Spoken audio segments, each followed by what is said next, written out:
Mavericks losing to the Miami Heat last night, 123-118. A fun game, overtime game.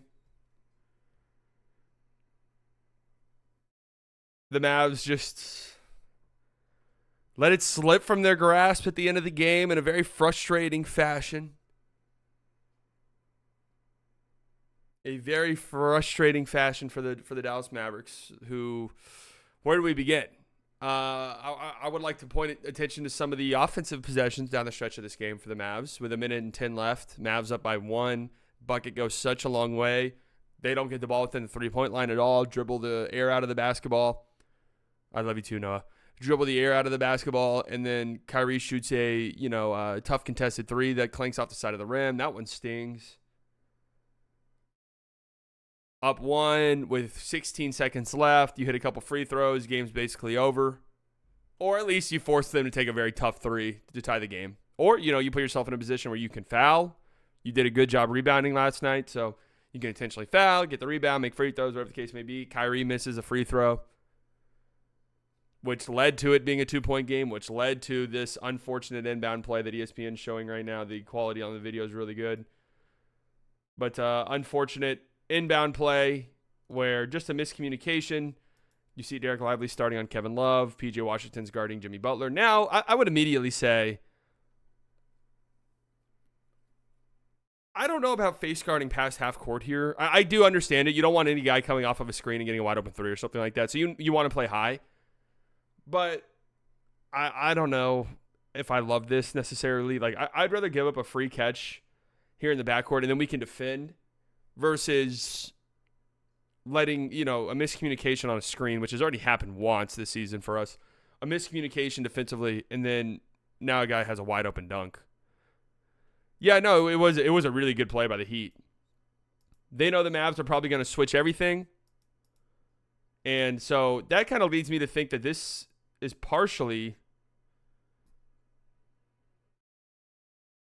PJ and Derek Lively's fault. But you see, PJ's, if they are switching everything here, Derek Lively is on the switch. So PJ, you could see PJ's confusion right here, where he's kind of glancing at Kevin Love like, oh, fuck, I need to come up here so I can defend this Tyler Hero, off-ball screen. Then Derek Lively sees that PJ at his peripheral is sticking with Jimmy Butler. So then he sees Kevin Love up here, and he's like, oh, shit, I need to get out there and defend that. So both guys make the fatal error here of stopping in their tracks. And then there goes Jimmy Butler to the rim for what should have been an and one dunk. Was a great play by Spoelstra in the Heat. Just got to be on point defensively there. Kevin Love gravity. It's not even really the Kevin Love piece of this. It's if Kevin Love's setting a screen for Tyler Hero at the half court line, you need to get up. You see Quentin Grimes is calling out a switch. So this leads me to believe that they are switching everything here, which would then mean that this would pretty much be on Derek Lively. Unless, I don't know. Just got to talk. Got to communicate right here. You got to know. Someone has to say something.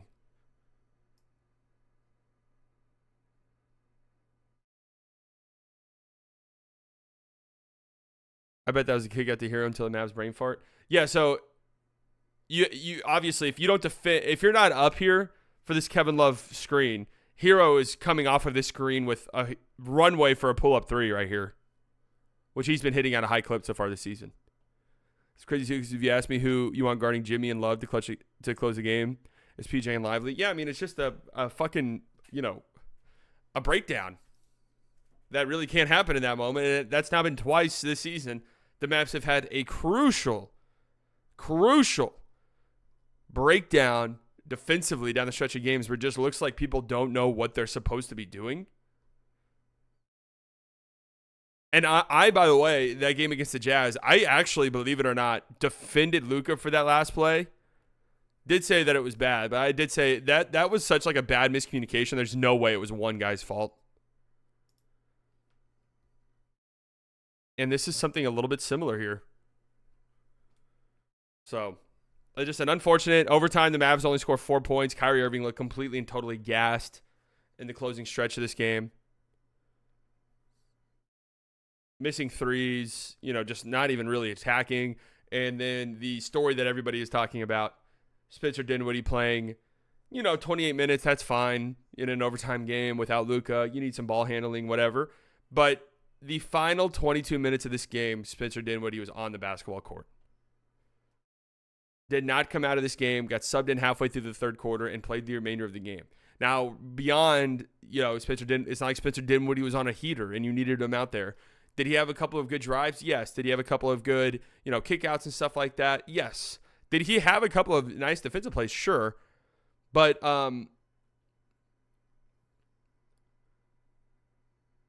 what I don't understand, I would sit here and say, man, that's, a 22-minute stretch for Luka or Kyrie is like a lot. Like, we need to figure out a way to get them some rest.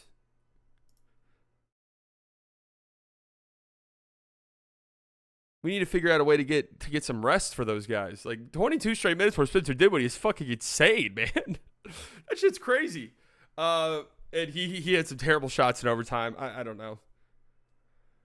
Would have liked to have the ball in Najee and PJ Washington versus Dinwiddie at the end of games. That's what, I mentioned this on Locked On. Najee Marshall was great in the second half of this game. The PJ Washington, who had 21 points in this game on 7 of 14 from the field.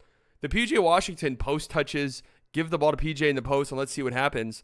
Let's make something shake. Like, those work for you.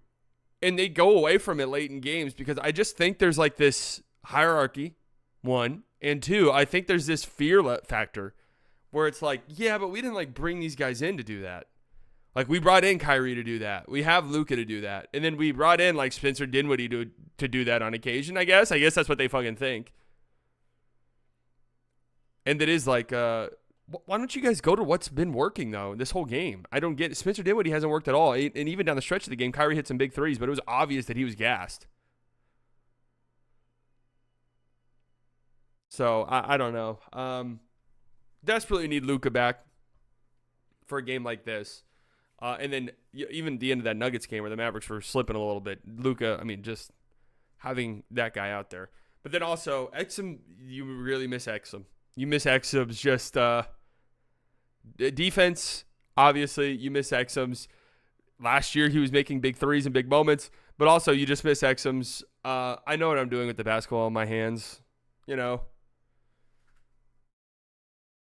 there be some annoying timid moments from Exum? Absolutely. But I would take the timidness over Spencer Dinwiddie hoisting, sidestep threes 5 seconds into a shot clock down 2 with 2 minutes left in overtime. So all of these things, though, for the Mavs are ultimately encouraging. I will continue to say this. Now, if we get, 40 games into the season and they're 21 and 19, then we can be like, okay, can you guys start fucking winning games, please? All of these numbers are cool and all that. The win differential, you have, according to Cleaning the Glass, you have the 30th. You're 30th in expected win differential, meaning all of your advanced metrics. Let's see. All of your advanced metrics would make it so you're a 12 and what would this be for the Mavericks? 12-5 team.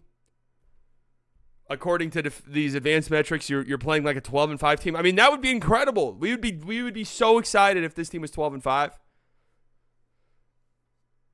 My God, the advanced metrics say that the Houston Rockets should be 14-4. Good God.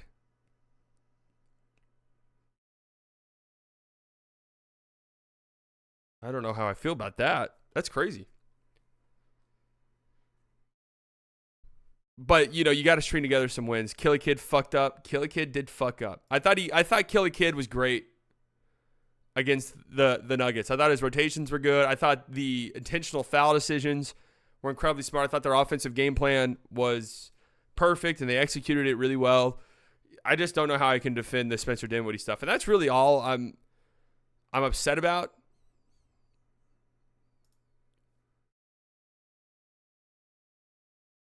But, yeah.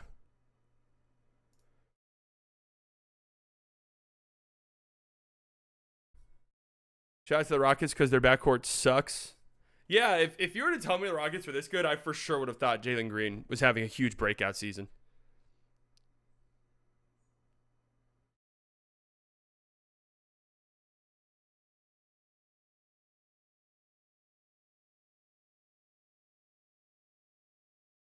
Kid, the Mavs team seem to be better in rematches.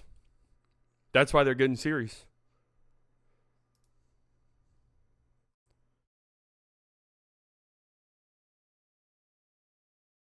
Jalen Green is the agenda list. Yeah. Fuck, man. And unfortunately, I want to say this too. Another unfortunate Mavs loss. I don't know, man. I don't know. Where having like a discourse about basketball really in general now, but especially this Mavericks team currently, it's impossible anywhere. I've really enjoyed the playback streams. They've been a lot of fun. I love doing, I think chat there's been great. The chat on YouTube last year was reaching a terrible point. But Twitter, dude, I don't like, it's getting to this annoying fucking state where anytime you say something, it's a slide against somebody else. Anytime you don't say something, it's a slide against somebody. It's like, guys, like what you're talking about is such an unfun way to watch sports, and I don't want to gatekeep you at all, but how is this an enjoyable fucking sports experience for you?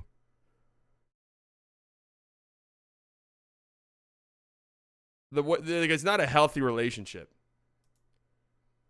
Discovering that Twitter's toxic in 2024. I mean, I know Twitter's toxic, but it has been like a fun place to talk about sports and memes and shit like that. And this has just been I don't even know how to describe it, man. Blue sky? Maybe. Maybe. Nice win for the Heat, though. Jimmy Butler was awesome in this game. 33 points for him. He was incredible. Alec Burks off the bench was really good in this game as well. 15 points, 5 of 9 from the field, 4 of 8 from deep. Pele Larson made some plays happen as well.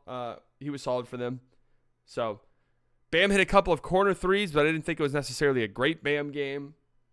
Tyler Hero had 10 rebounds, huh? Huh.